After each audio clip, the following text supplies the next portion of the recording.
So the first one is birth, right? The pro-choicer says, Dr. Beckwith, I don't believe the unborn is a human person until birth. How do you respond? Yeah, so birth is something that happens to a being that already exists. So it's like if I went from New Jersey to Manhattan in the Lincoln Tunnel, that wouldn't change who I was, right? Passing through the birth canal is no different than passing through the Lincoln Tunnel.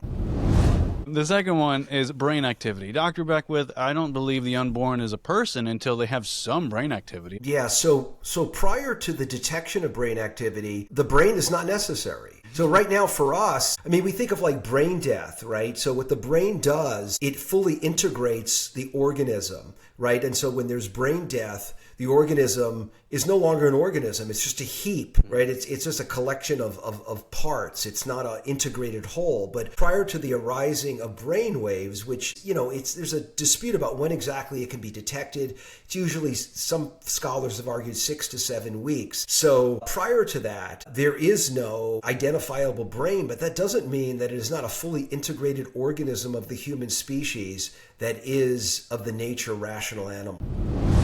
And then the third one is sentience. Dr. Beckwith, I don't see how a human person deserving of moral rights can have those rights until they feel pain or experience pleasure. Yeah, well, in that case, could just, let's say if we wanted to kill somebody, just inject them with whatever medicine would result in them not being able to experience pain or pleasure, or somebody who's in a temporary coma, right?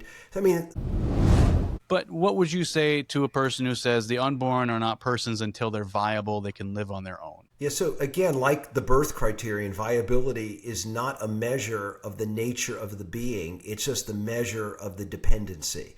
And I feel like viability is more subject to the advancement of technology than anything else. There's some places in the world where viability is 30 weeks and then some it's 22 weeks. And you're not alive in one and then not alive in the other country.